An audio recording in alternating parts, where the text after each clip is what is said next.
Don't you dare touch her again. Stop. What is going on here? You slapped me. How dare you? She hit her boss's girlfriend in the face in front of her boss, in front of his mother, and she didn't run. The woman on the floor is stunning, the kind of stunning that has a skincare routine and a photographer. Her hand is pressed to her cheek. Her eyes aren't crying, they're calculating. Standing over her is Amara. Gray uniform, white sneakers, breathing like she just surfaced from water. Her right hand is still warm from the contact. Behind Amara, a wheelchair. In the wheelchair, a 74-year-old black woman named Dr. Odette Briggs. Her reading glasses are on the floor. Her left cheek is red, a handprint fresh. The door opens. Dex Briggs walks in. 6'2", suit pressed, phone in hand. He sees three things in 1 second. His girlfriend on the floor, his housekeeper standing over her, his mother with someone's mark on her face. 3 people, 3 stories. 10 seconds to decide which one is true. For months ago, Amara Oe stepped off a bus from Atlanta with 1 rolling bag, a work authorization card, and her grandmother's last words still playing in her head like a voicemail she couldn't delete. You have strong hands, baby. Use them to lift people. She had no idea she'd need to use them this way for months earlier. Amara stands at the service entrance of a high-rise in Midtown Houston. 26 years old, Ghanaian American, wearing a blazer she ironed on her hotel bed, using a towel and a hair straightener, because she couldn't find the iron. The building is 41 floors. The penthouse takes the whole top. The building manager, Miss Fay, walks her up without smiling. Efficient woman, the kind who's seen 100 girls come through this door, and watched half of them quit. Dr. Briggs is 74, retired professor, paralyzed from the waist down, spinal injury 2 years ago. She's sharp. She reads everything. She'll test you. Amara thinks, my grandmother tested me for 18 years. The room is bright. 1 whole wall is books, not decorative books, red books, cracked spines, folded pages, post-it notes sticking out like little yellow flags. In the center of the room in the wheelchair is Dr. Odette Briggs, small brown-white locks pulled back, round glasses, sitting slightly tilted on her nose, a face that used to command lecture halls and is now forced to command a single room. She looks at Amara the way professors look at students on the first day. Convince me you're Ghanaian. Yes, ma'am. Born here but both parents from Kumasi, Ashanti. Yes, ma'am. I taught African literature for 22 years. Do you read? I read everything. Dr. Briggs tilts her head. Name something you hated. Amara doesn't pause. The ending of their eyes were watching God.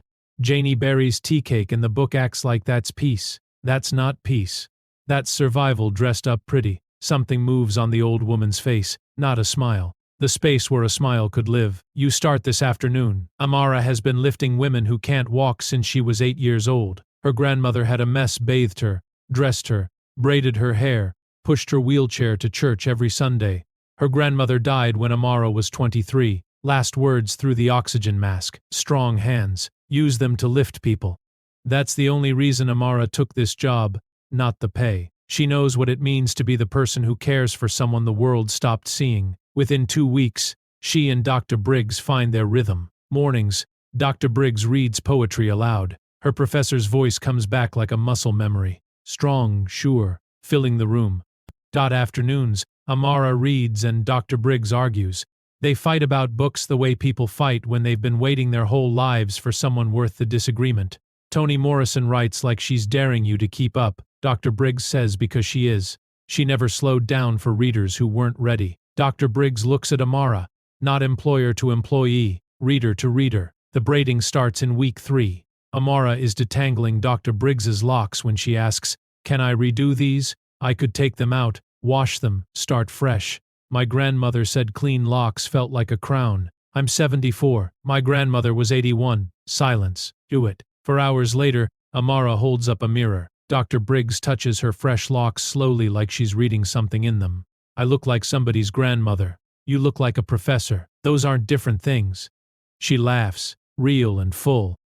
Like something that had been locked in a drawer for 2 years and finally remembered it was allowed to exist. From the hallway footsteps, someone listening, then walking away. Jade, Dex's girlfriend, arrives every day around noon. She runs a wellness brand. 40,000 Instagram followers. She calls Dr. Briggs her queen, her inspiration. She brings flowers. She posts photos with the caption, "Spending the afternoon with the most elegant woman I know." Amara watches. Real warmth is clumsy.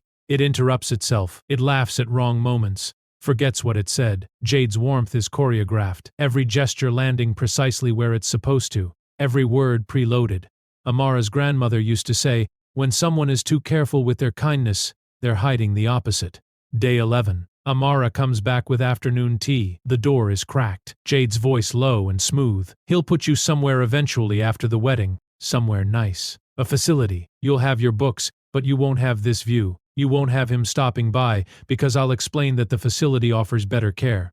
And he'll believe me. He always believes me. Dr. Briggs's voice. Small, frightened.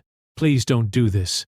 Then don't make me. When the new doctor comes on Friday, you'll tell him you've been confused, forgetting things. Do you understand? Yes. Amara stands in the hallway, tea tray in her hands, fingers bloodless around the handles. She walks in smiling, normal, smooth. Jade straightens. Her smile returns without a yef. Liquor. Amara sets down the tray and she begins to watch. Day 15. While helping Dr. Briggs change, Amara sees the bruise inside the upper arm. Purple. The shape of 3 fingertips pressed hard. Wheelchair arms don't leave fingerprints, Amara says quietly. Dr. Briggs pulls away. I bumped it. I bathed my grandmother every day for 15 years. I know the difference between a bump and a grip. The old woman looks at the window. It's nothing. The gate stays closed, but Amara has seen behind it now. Day 18. Amara finishes her shift and passes Dr. Briggs's room. The wheelchair is facing the wall, 18 inches from white paint. Dr. Briggs is sitting still, staring at nothing. She can't turn the chair herself. Her arms aren't strong enough to manage the weight. How long have you been like this? What time is it? 3:40. Since 10, almost 6 hours facing a wall because someone pointed her there and left. Amara grips the handles, turns the chair back to the window. Afternoon light hits Dr. Briggs's face. She blinks slow like surfacing. She said the light was hurting my eyes. Was it? Number? Amara opens the curtains wider, adjusts the lap blanket, hands her the book from the side table, doesn't say another word. R. Briggs reads. Her hands shake through the first page. By the third, the professor's voice is back. Amara stands by the window and listens.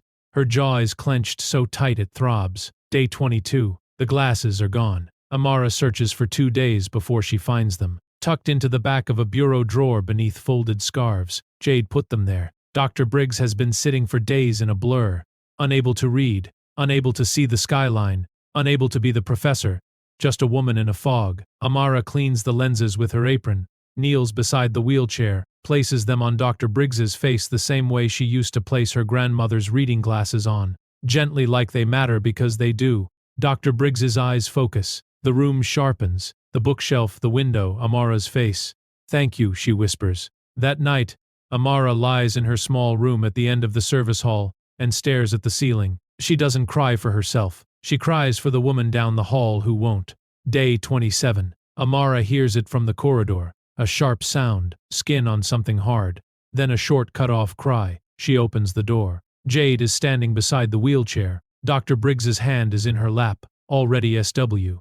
Elling. Jade's heel had been on her fingers. Amara, I was just fixing her blanket. The smile is instant. Perfect. That night, Amara wraps the swollen finger with medical tape and an ice pack. Tell Dex, she says she'll put me in a home. She's been telling him for months that I'm confused. She brought a doctor. Told him I'm declining. She's building a case to have me declared mentally incompetent. You're the sharpest person I've ever met. It doesn't matter what I am. It matters what she makes him think I am. Silence. She's not smarter than you. Amara says she's just meaner. Those are different things. Day 32. Amara goes to Dex, his home office, glass walls, a desk the size of her first apartment. She tells him everything. The threats, the hidden glasses, the bruise, the heel on the fingers, the whispered promise of a facility. He listens. Then he calls Jade. Jade arrives. The performance begins. Tears. A voice that sounds like it's breaking. She pulls up photos on her phone. Her and Dr. Briggs laughing, smiling cheek to cheek. Why would I do any of that? I love Odette. Why would this girl lie? Dex goes to Dr. Briggs's room. Amara follows. Jade follows. Mom, Amara says, Jade has been hurting you. Is that true? Dr. Briggs's eyes move slowly from her son's face to Jade, standing just behind him. Jade's expression is full of love and heartbreak and concern, but her eyes say something else. The facility, the confusion, The papers. Say what you're supposed to say. Dr. Briggs looks at her lap. No, Amara is mistaken. Jade has been very kind to me. Dex turns to Amara. My mother has spoken. If you make accusations like this again, I'll have to let you go. He leaves. Jade walks out behind him. She looks back at Amara from the doorway. The tears are gone. What's underneath is smooth, cold, unbothered. Amara stands in the room alone with Dr. Briggs. The old woman stares at her hands. I'm sorry, Amara. Don't be sorry. Be angry. I'm too tired to be angry. Then I'll be angry for both of us. Amara sits beside the wheelchair, takes Dr. Briggs's wrapped hand in both of hers. The room is quiet. Don't leave me alone with her. Dr. Briggs whispers. I'm not going anywhere.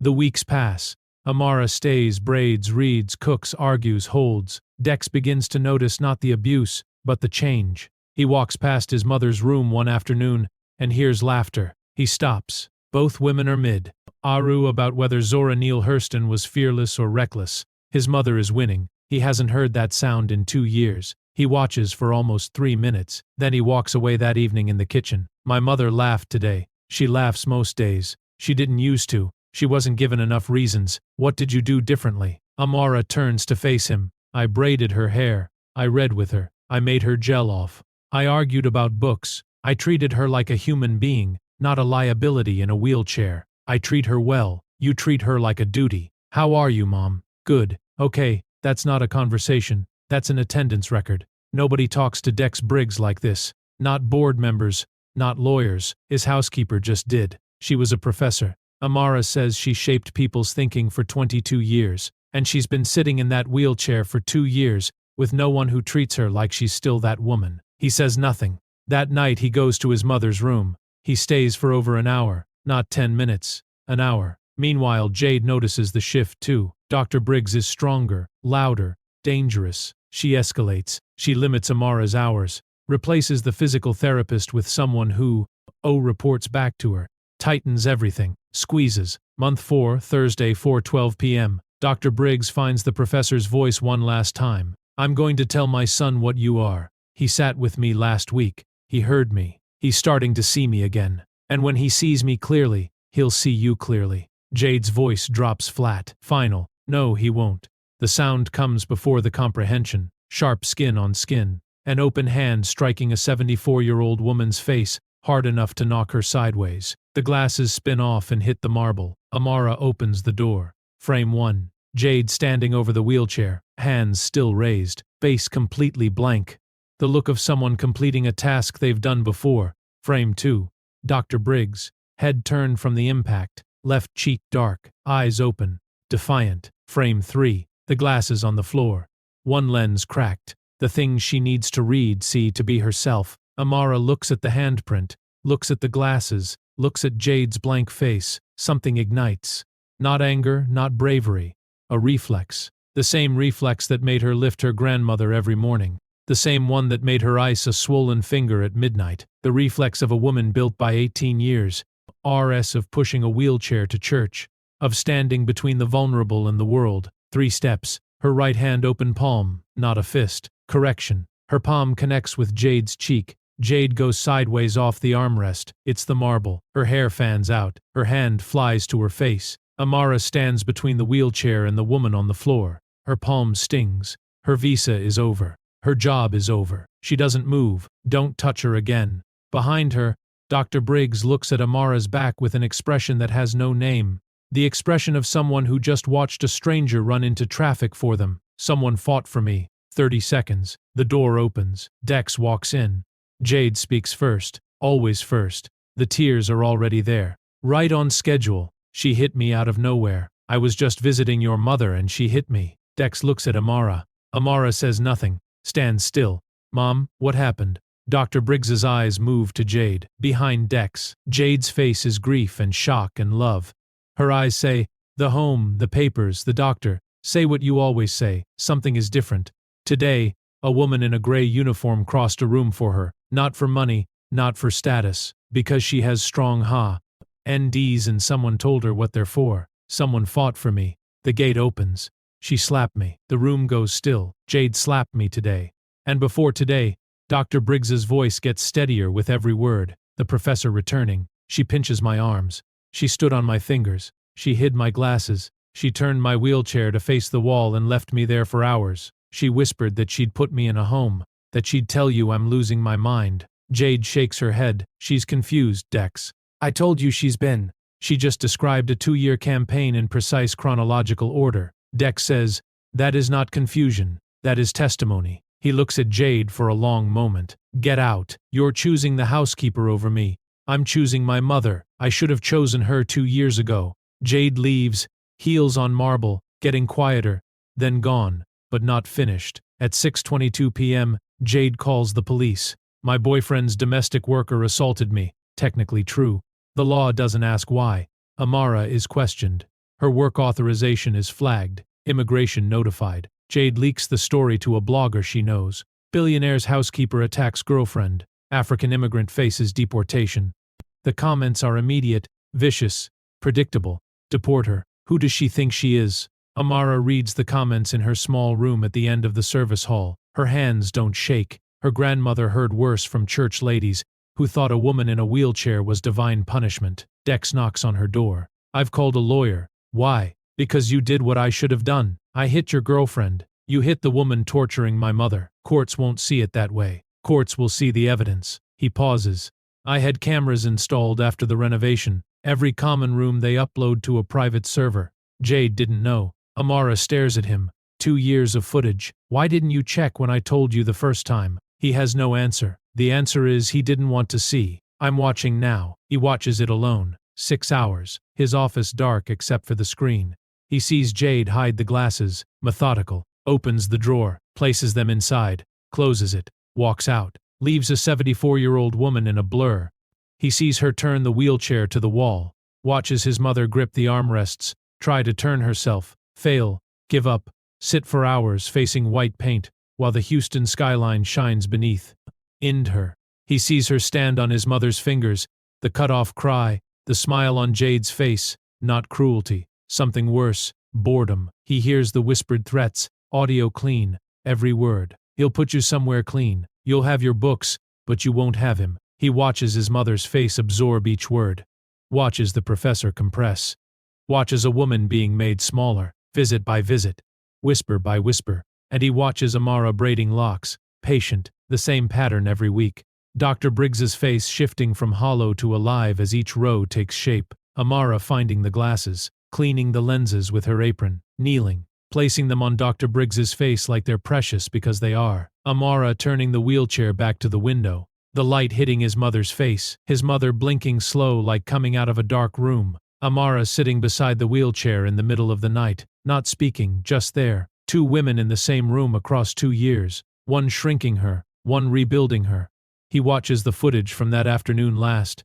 Jade's slap, the glass is spinning. Amara crossing the room. He watches it 3 times. On the 3rd viewing, he notic. Ease something he missed. After the hit, after Jade falls, Amara's hand is shaking.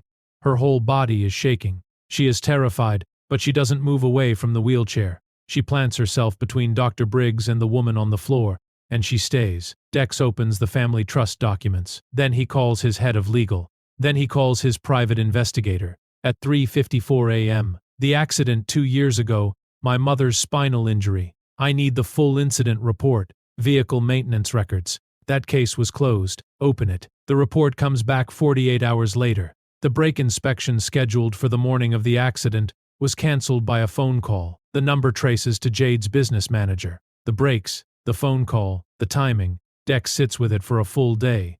His stepfather, the man who fixed everything in the house, who made terrible jokes and kept every promise, died in that crash. His mother was paralyzed because someone cancelled a brake inspection. He tells Amara, she goes, Sil, your mother doesn't know. She's blamed herself for 2 years. She told me she's the one who said they were running late. He skipped the mechanic because of her. She needs to hear this from you. OT from a lawyer, from her son. They tell Dr. Briggs together. By the window, the Houston skyline beyond the glass. She listens with a professor's face. Processing, cataloging, then the brakes. Someone cancelled the inspection. Yes. He said they felt wrong that morning. He almost called. I told him we were running late. Her voice drops to almost nothing. I've carried that for 2 years.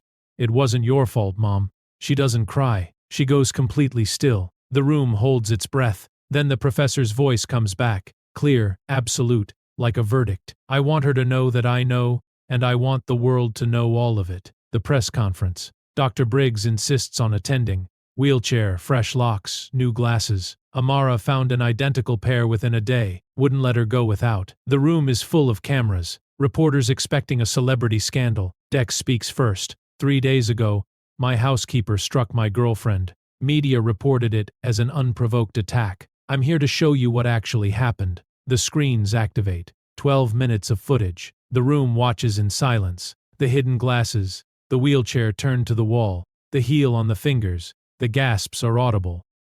The whispered threats roll across the screen in subtitles. The psychiatric forms. The facility letter. Drafted. Addressed. Waiting on a signature. Then Amara braiding locks. Making jollof rice. Finding the glasses. Turning the chair back to the window. Holding a swollen hand in the dark. Then Jade's slap. The glass is spinning. Amara crossing the room. Don't touch her again. The room erupts. Dex raises one hand. There's more. The trust documents. The filing. The phone call canceling the brake inspection. The connection to Jade's family firm. The accident that killed his stepfather and paralyzed his mother. Currently under reinvestigation. Cameras everywhere now. Dr. Briggs rolls to the center of the platform. My name is Dr. Odette Briggs. I taught African American literature at Howard University for 22 years. I am not confused. I am not declining. I am a woman in a wheelchair who was told to be quiet or lose everything. She looks to the side of the room. Gray uniform. White sneakers. Eyes wet. Today I choose to speak because a young woman, a housekeeper in my son's house, chose to fight for me when I had stopped fighting for myself. She holds Amara's gaze. Amara Oe hit my abuser, and I wish I'd had the legs to stand up and do it myself. Jade is investigated. Elder abuse, fraud, potential criminal conspiracy in connection with the accident. Her wellness brand goes dark overnight. The comments flip. Protect Amara. She's the real one. Amara's charges are dropped by end of day. 3 weeks later, Dr. Briggs's room. Morning. Amara braids locks. Same pattern. Same hands. The reading lamp is on. The window faces the garden. The wheelchair is in full light. You're staying, Dr. Briggs says. Not a question. I'm staying. Not as a housekeeper. I'm not sure what else to call it. Companion reader, lock braider jollof chef friend. If that's not too soft for someone from Kumasi, we're sentimental, we just hide. It's so do we. Dex offered Amara a formal position, full salary, benefits, visa sponsorship. She accepted with one condition. I answered to your mother, not to you. That seems to be how everything works in this house now, he said. Slow learner. But you're getting there. That evening, Tuesday, Amara is in the kitchen. Jollof rice. The smell fills the whole floor. Dex sits at the counter and watches her cook. You changed everything in this house. I made rice and braided hair. Your mother did that. Rest. Silence. I don't know how to do this, he says. Feel something for someone who works here without it being wrong. I don't work in your house. I work for your mother. There's a difference, is there? She thinks so. She told me last week, my son looks at you like you're a problem he's hoping never gets solved. She said that she's a professor. She notices everything. He reaches across the counter, not for her hand, for the spoon, takes a bite directly from the pot. Amara stares at him. You did not just eat from the pot. I'm learning different ways to earn things. That's not how earning works. Then teach me. She looks at him. He looks at her. The counter between them. Same kitchen where she told him he treats his mother like a duty. Where he first heard laughter from down the hall and stopped walking. The distance is smaller now. By choice. Tuesday, she says. What about it? Come back next Tuesday. Sit with your mother for an hour first. Then come here. I'll make extra. Is that a date? It's jollof rice. Don't make it weird. From down the corridor, clear, full, commanding. I can hear you both. And yes, it's a date. Amara laughs. Dex almost smiles. The sound of a 74-year-old professor. Soar's voice carrying through a penthouse is the sound of a house finishing its long way back to being a home. Morning. Dr. Briggs's room. Door open, lamp on, books open, window full of light. She's in her wheelchair, locks braided, glasses on, reading aloud. Afrikanean poetry. The professor's voice, full, unhurried, unsilenced. Amara sits beside her. She doesn't understand every reference. She doesn't need to. The sound of this woman's voice, strong and unafraid, is the only proof she needs that what she did was right. On the windowsill, 2 framed photos, Dr. Briggs and her late husband, and beside it, Amara and Dr. Briggs taken by Dex. Neither woman is looking at the camera. Both are mid-a-roo, both certain they're winning. She came to Houston with one rolling bag and a work authorization card. She took a job because she knew how to care for a woman who couldn't walk. She braided locks. She made jollof rice on Tuesdays. She argued about books with a professor who hadn't argued in 2 years, and when she saw a handprint on that professor's face, she crossed a room and used her strong hands the way her grandmother taught her, not to hurt, to hold someone up. Some people spend their time, whole lives waiting for permission to do the right thing. Amara didn't wait. She saw broken glasses on a marble floor and she moved. Strong hands don't ask for credit.